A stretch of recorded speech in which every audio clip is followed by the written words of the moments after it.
नमस्कार।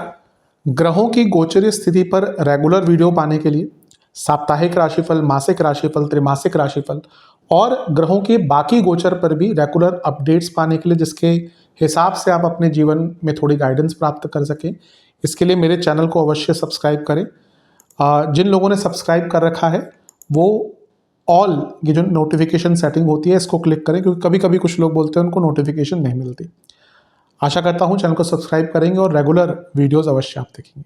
नमस्कार। ओम गणेशाय नमः। ओम नमः शिवाय।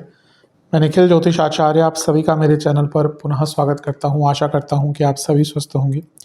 महादेव की कृपा आप सभी पर सदैव बनी रहे। ये वीडियो मेष यानी कि एरीज के लिए बहुत विशेष है, क्योंकि वीडियो है 22 दिसंबर से 28 दिसंबर 2025 के साप्ताहिक राशिफल के बारे में। कैसा रहेगा आने वाला सप्ताह मेष के लिए।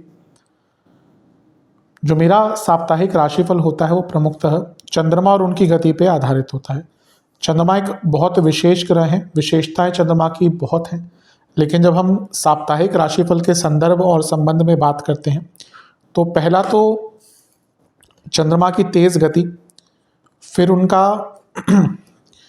मन का कारक होना और फिर उनकी क्वालिटी की जिस भी भाव, राशि, ग्रह आदि के साथ संबंध, संपर्क कायम करते हैं उनको बहुत एक्टिवेट कर देते हैं।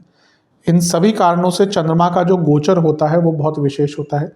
चंद्रमा के गोचर के कारण हमारे मन, मस्तिष्क, विचार, स्वभाव, सोचने के तौर तरीके, दृष्टिकोण, हर चीज़ पर बहुत डायरेक्ट इम्पैक्ट पड़ता है और इसीलिए साप्ताहिक राशिफल को समझना विशेष हो जाता है।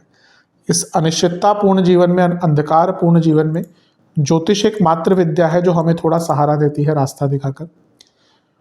भले ही ये जो राशिफल है ये एक बहुत सामान्य आधार पर दिए जाए, लेकिन एक जनरल गाइडेंस के लिए, जनरल डूज एंड डोंट्स के लिए बहुत उपयोगी होते हैं।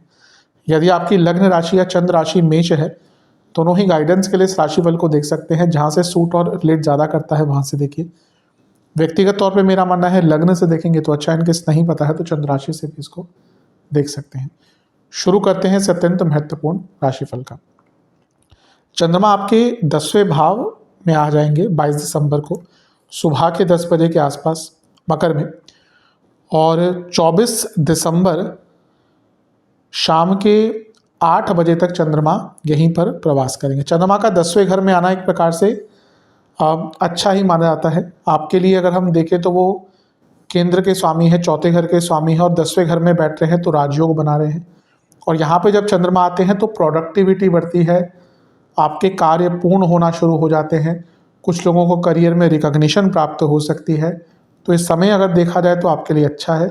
बस गुरु से अष्टम में है तो षडाष्टक योग बन जाएगा। पिछले हफ्ते भी बना था, इस हफ्ते भी बन रहा है। तो और क्योंकि ये कर्म भाव है तो जहाँ पे जॉब करते हैं या जो भी आप काम करते हैं उसको बहुत प्लान्ड वे में, समयबद्ध तरीके के साथ करेंगे तो अच्छा है। चंद्रमा का चौथे घर को देखना एक इमोशनल फुलफिलमेंट भी देता है। इवन घर में अगर कोई दिक्कत चल रही है इमोशनल लेवल पर, घर में कोई संबंधों में विकार आ गए थे तो उन चीज़ों को ठीक करने का भी अवसर यहाँ पे आपको प्राप्त हो सकता है। तो ये जो समय है आपका ये बहुत श्रेष्ठ दिख रहा है, बहुत अच्छा दिख रहा है। बस ये जो षडाष्टक योग है इससे थोड़ा बच के रहेंगे तो आपके लिए और भी अच्छा रहेगा। चंद्रमा जब भी 10वें घर में आते हैं, महीने में एक बार आते हैं 2.5 दिन के लिए, तो करियर हो, कर्म हो, जीवन में सफलता हो, जीवन के कार्यों को पूर्ण करना हो, हर चीज़ में उत्तम लाभ देते हैं। नवांश कुंडली बता रही है कि अपने ऊपर विश्वास कीजिए और प्लानिंग के साथ काम कीजिए। दशांश कुंडली कार्य क्षेत्र में या जीवन में, स्पेशली क्योंकि दशांश कुंडली की बात करें तो बहुत प्लानिंग के साथ, बहुत स्लोली, भले ही थोड़ा सा धीरे कर ले लेकिन फोकस के साथ काम कीजिएगा। बिजनेस में बहुत अच्छा समय है, आपके अंदर कैपेबिलिटी रहेगी चेंज की। जहाँ तक लव लाइफ की बात है, रिलैक्स रहिएगा, कुछ ज़्यादा मत बोलिएगा। वैवाहिक जीवन, चीज़ों को सिंप्लीफाई करिए। अभी लगता है कि चीज़ें बहुत कॉम्प्लिकेट आपने कर दी हैं। जहाँ तक स्टूडेंट्स की बात है, थोड़ा बड़ा सोचिए, बड़ा विचार कीजिए। कहते हैं गेट द बिग पिक्चर, तो ये समय आपका ऐसा ही है जहाँ पे आपको बड़ा सोचना है। सेहत के हिसाब से लोअर बॉडी में प्रॉब्लम, नसों की प्रॉब्लम और कफ विकार, सर्वाष्टक में आपका सप्तम भाव बली है। प्रमोशन के बहुत सुंदर चांसेस कुछ लोगों के बन रहे हैं। 24 दिसंबर रात के 8 बजे चंद्रमा आ जाएंगे आपके 11वें भाव में यानी कि कुंभ में, और 27 दिसंबर सुबह के 4 बजे तक यहीं पे प्रवास करेंगे। चंद्रमा का लाभ स्थान में आना एक प्रकार से अच्छा ही माना जाता है। यहाँ पे वो राहु के साथ हैं। जो लोग विदेश संबंधित काम करते हैं, एमएनसी आदि में काम करते हैं, उनके लिए और भी अच्छा समय है। एसेट्स की वृद्धि का टाइम होता है। कोई प्रॉपर्टी आपको खरीदनी है, कोई प्रॉपर्टी बेच के उसको आगे कहीं पे इन्वेस्ट करने का प्लान है आपका। स्पेकुलेटिव मार्केट्स है, क्रिएटिविटी है, अपने थॉट प्रोसेस को बढ़ाना है, नए नए विचार करने हैं, नए नए चीज़ों को ट्राई करना है। इन सब के लिए जो आपका ये वाला भाग है ये बहुत अच्छा है। ध्यान केवल इतना होना चाहिए कि राहु तो वक्री हमेशा ही होते हैं और वक्री गुरु भी है, तो लालच से थोड़ा बचिएगा, क्योंकि ये वो भाग है जहाँ पे चीज़ें अच्छी हैं, लाभान्वित करने वाली चीज़ें हैं, लेकिन लालच के कारण जो चीज़ें आप प्राप्त कर सकते हैं वो तो दूर, अपना नुकसान करा बैठेंगे। तो थोड़ा अपने इच्छाओं पर, अपनी वासनाओं पर, अपने लालच पर नियंत्रण रखेंगे तो अच्छा है। जो लोग विदेश में हैं और पीआर आदि अप्लाई करना चाहते हैं, या विदेश में हैं घर खरीदना चाहते हैं, उनके लिए भी ये योग जो है, ये समय जो है ये बहुत अच्छा दिख रहा है। नवांश कुंडली बता रही है ये समय अपने आप को एक्सपैंड करने का है। दशांश कुंडली कार्य क्षेत्र में जो गलतियां करी थी उनको सुधारने का समय है। बिजनेस बहुत अच्छा समय है, एक्सपेंशन, वृद्धि, लाभ, लव लाइफ। हाँ, यहाँ पे मैं कहूँगा कि थोड़ा सा ना अपने पार्टनर को टाइम दीजिए, quality time, not quantity time. वैवाहिक जीवन, वाणी में ग्रेटिट्यूड रखिए। कभी कभी ना हम बहुत ईगोइस्टिक हो जाते हैं, ये यहाँ पे बहुत हानि देगा।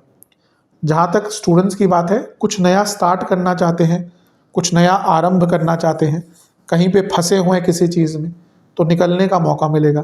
सेहत के हिसाब से इन्फेक्शन, स्लीप डिसऑर्डर, इन्फ्लामेशन। सर्वाष्टक में आपका सप्तम भाव ही बली है। बिजनेस में तो बहुत बड़ा लाभ हो सकता है। 27 दिसंबर सुबह के 4 बजे चंद्रमा आ जाएंगे आपके 12वें घर में यानी कि मीन में, पाइसेस में, और सप्ताह के अंत तक यहीं पर रहेंगे। चंद्रमा का 12वें घर में आना बहुत श्रेष्ठ तो नहीं माना जाता। अब हाँ, अच्छी चीज़ है कि चौथे घर के स्वामी 11वें घर के स्वामी के साथ 12वें घर में है। तो अगर आप कोई प्रॉपर्टी बेचना चाह रहे थे और बहुत टाइम से आपकी प्रॉपर्टी नहीं बिक पा रही थी, तो ये टाइम बहुत अच्छा दिखता है। फिर से विदेश संबंधित लाभ होगा, क्योंकि केंद्र का स्वामी लाभ के स्वामी के साथ 12वें घर में है, तो कि आपको लाभ मिलेगा। और गुरु से 10वें में है तो गजकेसरी योग भी बन रहा है। ठीक है, गुरु वक्री है लेकिन टेक्निकली गजकेसरी योग भी बन रहा है। और यहाँ पे मंगल की दृष्टि भी है जो लग्नेश और भाग्य स्थान में बैठे हैं। तो प्रॉपर्टी, लाभ, एसेट्स, विदेशी यात्रा, विदेश यात्रा, विदेश से संबंधित काम, इन सब में लाभ मिलेगा। इवन इन्वेस्टमेंट के मौके भी मिल सकते हैं। लेकिन चंद्रमा मनसो जातः, चंद्रमा मन के कारक हैं, इसीलिए जब चंद्रमा 12वें घर में गए और शनि के साथ बैठे तो विषदोष भी बन गया। ऊपर से उन पर मंगल का प्रभाव भी है तो उग्रता भी आ गई।